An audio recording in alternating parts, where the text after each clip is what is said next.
देखिए हम लोग एडिशन और कॉम्बिनेशन वाले रिएक्शन के अगले पार्ट में अब आ गए हैं। तो यहां से देखो मैंने लिखा है synthesis reaction and addition reaction. तो ये क्या दोनों सेम है कि दोनों अलग हैं? पहले ये तो पूछ लिया जाए। बताइए what is the synthesis reaction and what is the addition reaction. ठीक है ना? तो आपको लग रहा होगा शायद कि ये मतलब सेम है, लेकिन दोनों में बहुत जमीन आसमान का जो है डिफरेंस है। ठीक है ना? तो देखना ध्यान से क्या होती है सिंथेसिस रिएक्शन और क्या होता है तुम्हारा एडिशन रिएक्शन। खूब अच्छे से देखो, एग्जांपल से बहुत अच्छे से समझ में आएगा। जैसे देखिए ध्यान से मैं बोलूं कि नाइट्रोजन और प्लस हाइड्रोजन, ध्यान से देखना, नाइट्रोजन प्लस हाइड्रोजन क्या बनाया था पिछले लेक्चर में? बोलो अमोनिया। रिएक्शन बैलेंस कर दो 3h2, ये 2NH3, ये भी गैसेस था, ये भी गैसेस था और ये भी गैसेस था। और एग्जांपल देखो, एग्जांपल से ये दोनों समझ में आएंगे, इसलिए ढेर सारे एग्जांपल लिखता हूं मैं।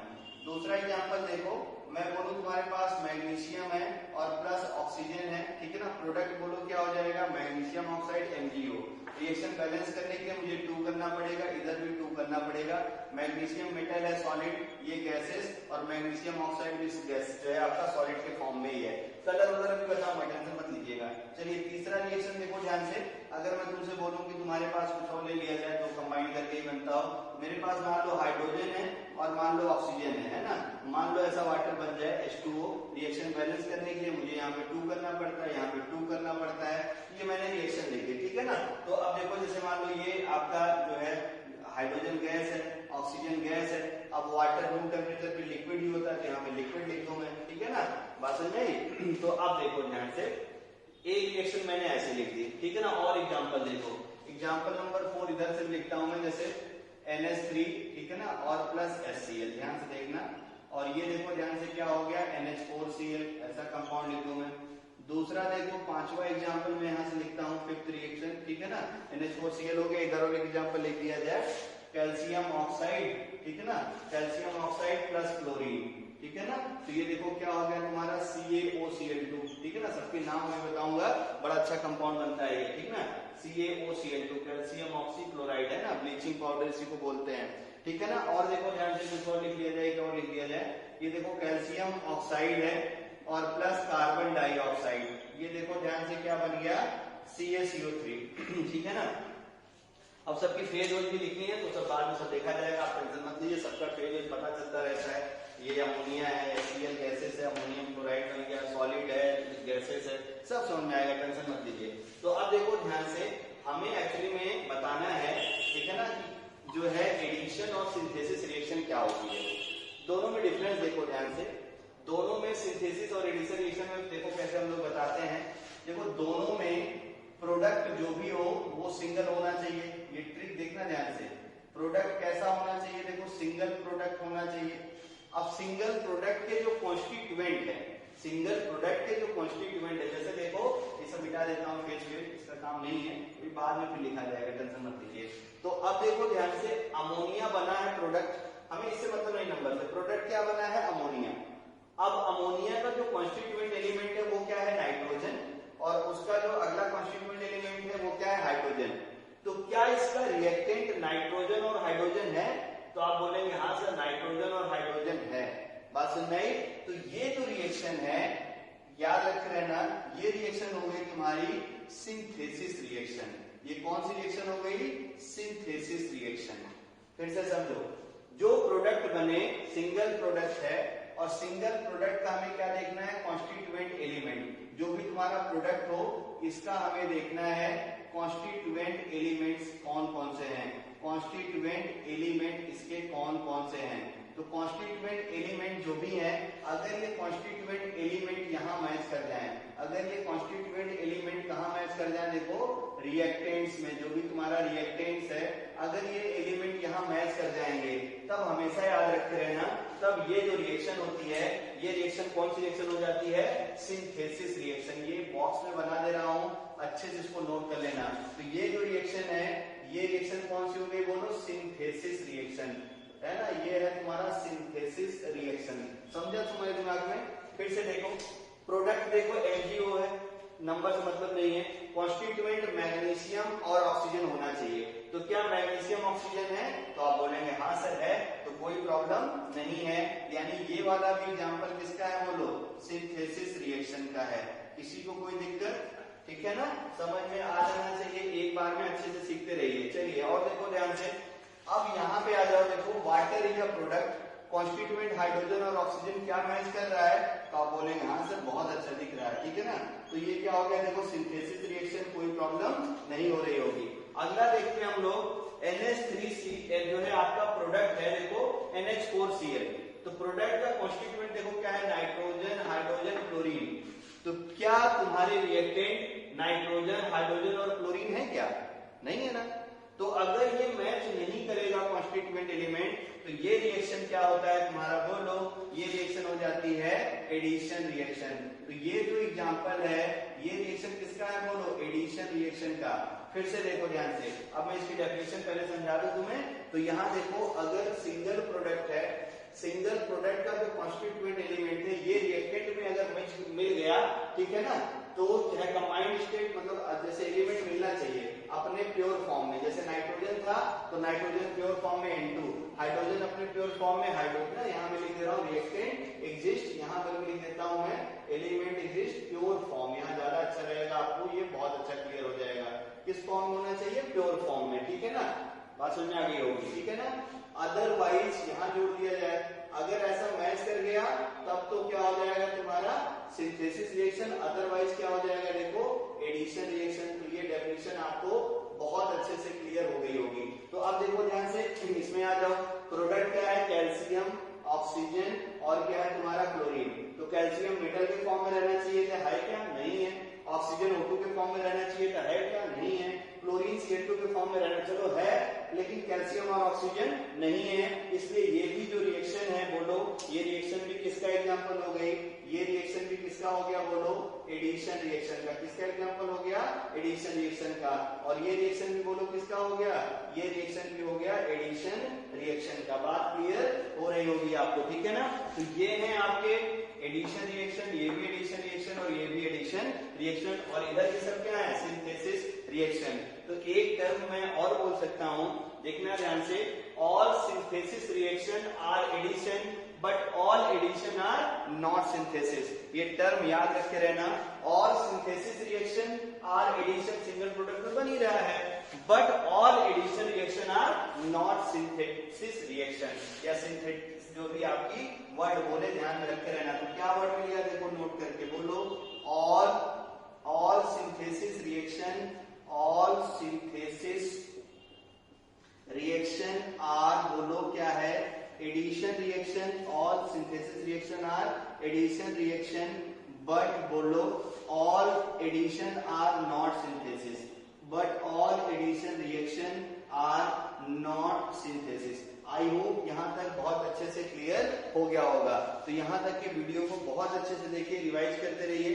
अगली क्लास में जो इसका एकदम इंटरेस्टिंग मतलब एकदम इंटरेस्टिंग वाला पार्ट शुरू करूंगा, जो तुम्हें आगे के सेक्शन में काम आएगा, और उसका नाम है डिकम्पोजिशन रिएक्शन, ठीक है ना। तो यहाँ तक बहुत अच्छे से रिवाइज करिए, और प्लीज आप जो भी लोग वीडियो पहले का नहीं देखे हैं, लैंग्वेज ऑफ केमिस्ट्री लेक्चर 1 से लेकर इस लेक्चर के पहले तक प्लीज देख लीजिएगा, तभी चीजें समझ में आएंगे। अदरवाइज आपको कुछ भी आप सोचेंगे डायरेक्ट हम केमिकल रिएक्शन जहां से सर लिखे हैं उसी लेक्चर से पढ़ लें, तो नहीं समझ में आएगा, क्योंकि मैं तुम्हें कंपाउंड सीधा लिखूंगा, कुछ नाम हम नहीं बताऊंगा, या मैं सिर्फ बोलूंगा सीधा फार्मूला लिख दिया और नाम आप ही से पूछूंगा। तो जब तुम्हें फार्मूला लिखना नहीं आएगा तब आप कुछ भी नहीं कर पाएंगे। एक कंपाउंड यहाँ मैंने लिखा है ना, कैल्शियम ऑक्सीक्लोराइड, इसको बोलते हैं ब्लीचिंग पाउडर, ठीक है। इसका नाम क्या होता है, कॉमन नेम है ये, अब लिखा था तो इसलिए लिख दे रहा हूं मैं।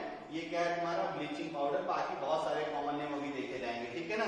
ब्लीचिंग पाउडर इसलिए क्योंकि अभी आप देखिए नाली उली के ऊपर आप जाइए कचेरी है ना, थोड़ा बहुत घूमने को मिले, हॉस्पिटल पहली बार तो जाइए नहीं, घर से मत के लिए कोरोना है, लेकिन अगर देखिए नाली उली में आजकल नगर निगम वाले भी ब्लीचिंग पाउडर छिड़कवा दे रहे हैं, इससे कोरोना मर जाएगा, ठीक है ना। लेकिन खाना पीना नहीं है, इसको नहीं पता खा लो इसको, ठीक है ना। तो ये है तुम्हारा इंसेक्ट, मतलब आपको ब्लीचिंग पाउडर क्लीनिंग एजेंट के रूप में जो है यूज में लाया जाता है। तो यहाँ तक के लेक्चर को अच्छे से देखते रहिए, ठीक है। Thank you.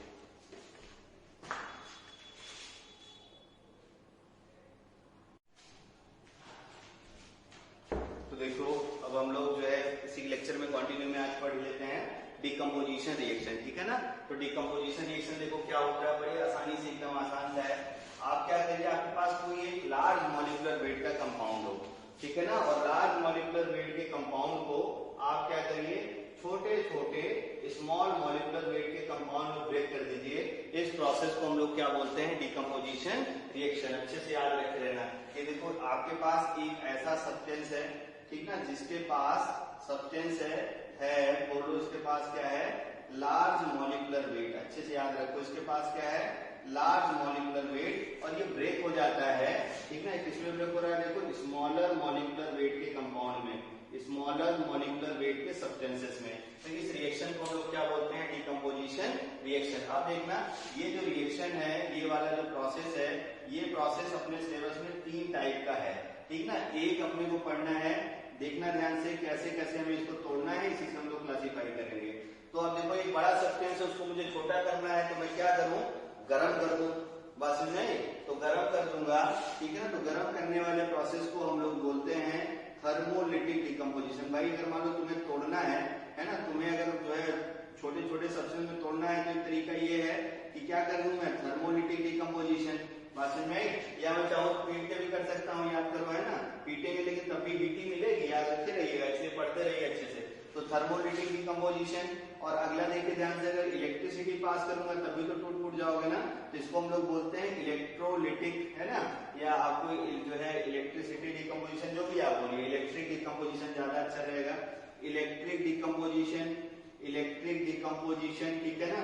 और इसके बाद वाला जो है वो है तुम्हारा फोटोलिटिक डिकम्पोजिशन, मतलब लाइट के प्रेजेंस में धूप में बैठा दो 10-15 दिन, है ना, तो कुछ ना कुछ तो डिकम्पोज हो ही जाओगे तुम, है ना, गोरे हो तो काले तो हो ही जाओगे, ठीक है ना। तो ये क्या होगा, देखो फोटोलिटिक डिकम्पोजिशन, समझ में आ गया होगा। तो ये है तुम्हारा देखो इलेक्ट्रोलिटिक डिकम्पोजिशन, थर्मोलिटिक डिकम्पोजिशन और तुम्हारा फोटोलिटिक डिकम्पोजिशन, ठीक है ना।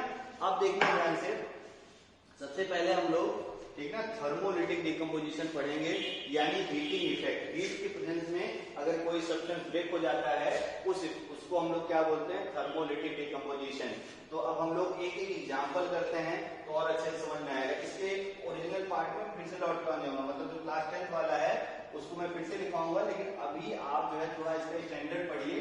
स्टैंडर्ड मतलब ऐसा है कि वो सब जगह काम आएगा, यहाँ भी काम आएगा, स्कूल एग्जाम में भी, और आप मतलब 10th के बोर्ड में भी काम आएगा, और फर्दर आगे के चैप्टर जो आप 11th 12th में पढ़ेंगे वहां भी काम आएगा।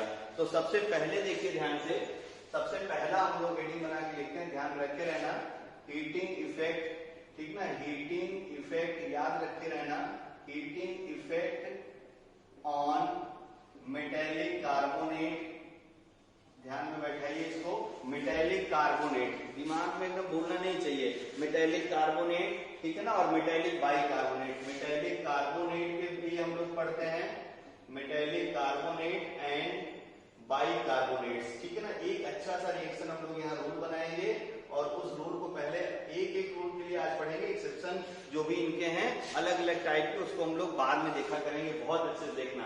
तो मेटेलिक कार्बोनेट और क्या है तुम्हारा, मेटेलिक बाइकार्बोनेट। तो मेटेलिक कार्बोनेट और मेटेलिक बाइकार्बोनेट को गर्म करेंगे तो क्या होगा, ठीक है ना।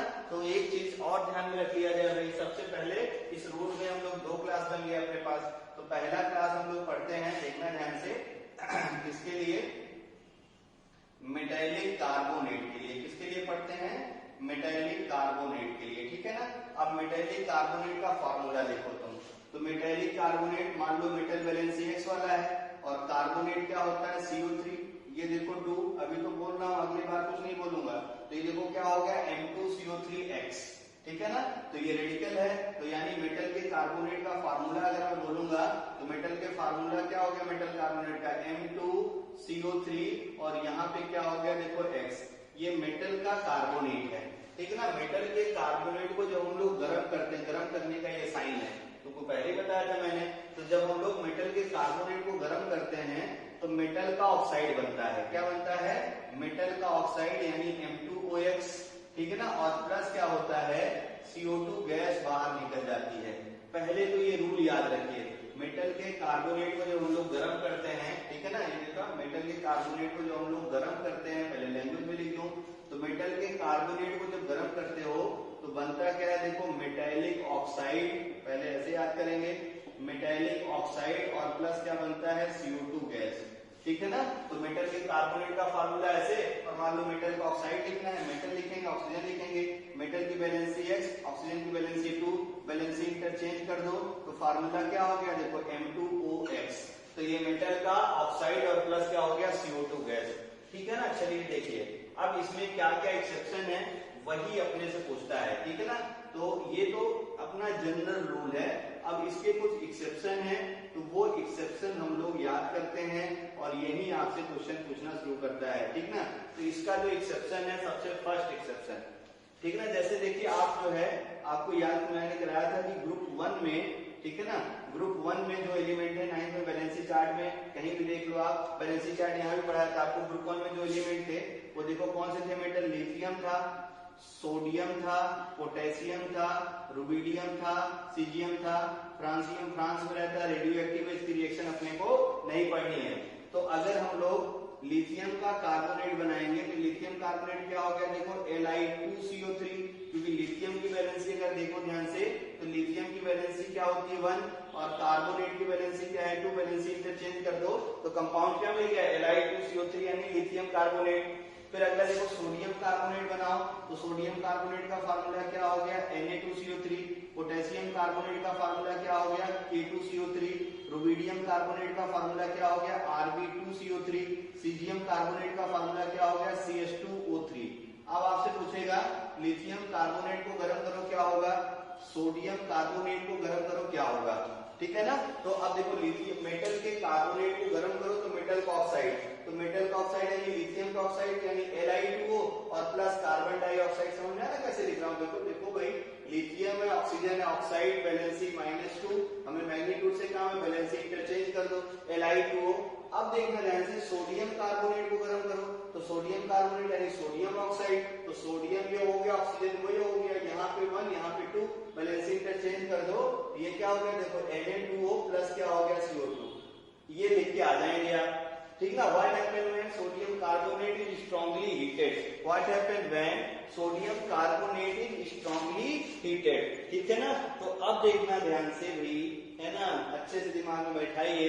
फर्स्ट ए के ग्रुप में, है ना, यानी इसके ग्रुप में केवल एक कार्बोनेट डिकम्पोज होता है, वो भी कौन सा, लिथियम। बाकी ये चार के चारों, ये चारों हैं, इन चारों को गर्म करो आप, इन चारों को गर्म करो, कुछ नहीं मिलने वाला आपको। बात समझ आई ना। तो ये है अपना एक्सेप्शन नंबर 1, मेटल के कार्बोनेट को गर्म करो तो मेटल का ऑक्साइड बनता है प्लस CO2 बनता है, लेकिन ये रिएक्शन नहीं देता है।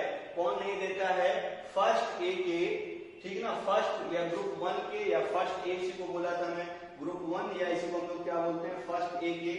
ठीक है ना। फर्स्ट ए के कौन से एलिमेंट नहीं देते हैं, देखो ये ऐसे याद रखो, फर्स्ट ए में केवल एक एलिमेंट देता है, वो भी कौन सा देता है, ओनली लिथियम कार्बोनेट।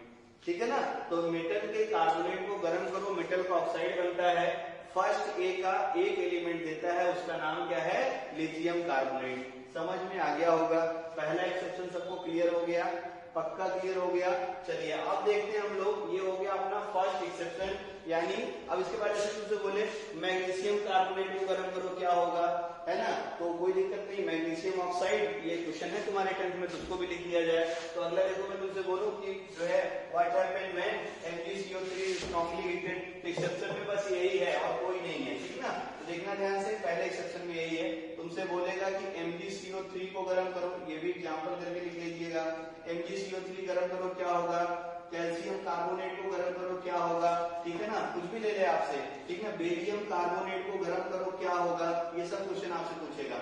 तो कोई दिक्कत नहीं है, सिंपल सा रूल, मेटल का ऑक्साइड यानी मैग्नीशियम ऑक्साइड प्लस क्या हो गया देखो CO2। अब मैग्नीशियम ऑक्साइड का फार्मूला MgO कैसे होगा, तो समझ में आ गया होगा, मैं ज्यादा बोलूंगा नहीं। ठीक ना। कैल्शियम कार्बोनेट का गर्म किया, कैल्शियम ऑक्साइड प्लस क्या हो गया देखो CO2। बेरियम कार्बोनेट को गर्म कर दिया, क्या बन गया देखो बेरियम कार्बोनेट प्लस क्या हो गया CO2। मैं तुमसे बोलूं कि चलो जिंक कार्बोनेट को गर्म करो क्या होगा, तो जिंक का ऑक्साइड क्या हो जाएगा ZnO और प्लस क्या हो जाएगा देखो CO2। CO2 गैसेस के फॉर्म में, बाकी ऑक्साइड सॉलिड के फॉर्म में है, आपको अच्छे से पता है। कार्बोनेट भी सॉलिड है, ऑक्साइड भी सॉलिड है, कार्बोनेट भी सॉलिड है, ऑक्साइड भी सॉलिड है, कार्बोनेट भी सॉलिड है, ऑक्साइड सॉलिड है, सॉलिड और सॉलिड। क्लियर हो गया ये। ठीक है ना। तो पहला एक्सेप्शन समझ में आ गया। ठीक है। मेटल के कार्बोनेट को गर्म करने पे मेटल का ऑक्साइड और CO2 बनता है। इस रिएक्शन का एक एक्सेप्शन है और वो क्या है, फर्स्ट ए ग्रुप में केवल एक एलिमेंट डिकम्पोज होता है जिसका नाम क्या है बोलो, जिसका नाम है लिथियम। बाकी ना तो सोडियम, ना तो पोटेशियम, ना तो रुबिडियम। समझ में आ गया ना। और ना ही फ्रांसी में, तो फ्रांसी में रहता है, इसको पहले ही भूल जाओ। बात समझ में आ गया। पहला एक्सेप्शन क्लियर हो गया सबको, ठीक है ना। दूसरा जो एक्सेप्शन है उसको देख लिया जाए। तो दूसरे एक्सेप्शन में, ठीक है ना, अब यहाँ पे अपने को सेकेंड एक्सेप्शन की हम लोग बात करेंगे। तो सेकेंड एक्सेप्शन में अपने होते हैं हापा। इसको हम ऐसे याद करते हैं, क्या याद करते हैं, हापा। हापा मतलब देखो ध्यान से, ठीक है, ये मिटा दो इधर का, चलिए इधर मिटा दिया हूं मैं। ये पहला एक्सेप्शन हो गया। और इस रूल का जो दूसरा एक्सेप्शन है, ठीक है ना, ऐसे अलग अलग करके फिर एक्सेप्शन नंबर वहीं ऐसे है बना लेना और ये रिएक्शन फिर से लिख लेना। और यहाँ पर ऐसे लिखने के बाद फिर से यहाँ एक्सेप्शन जो 1 मैंने लिखा था ये सब आप मिटा के इसको देखो, इसका एक्सेप्शन नंबर 2, इसका है एक्सेप्शन नंबर 2। दूसरा एक्सेप्शन क्या है देखो, ऐसे याद करो, हापा, ठीक है ना, अच्छे से याद रखो, हापा। अब ये क्या है मुझे बताऊं, ठीक है ना।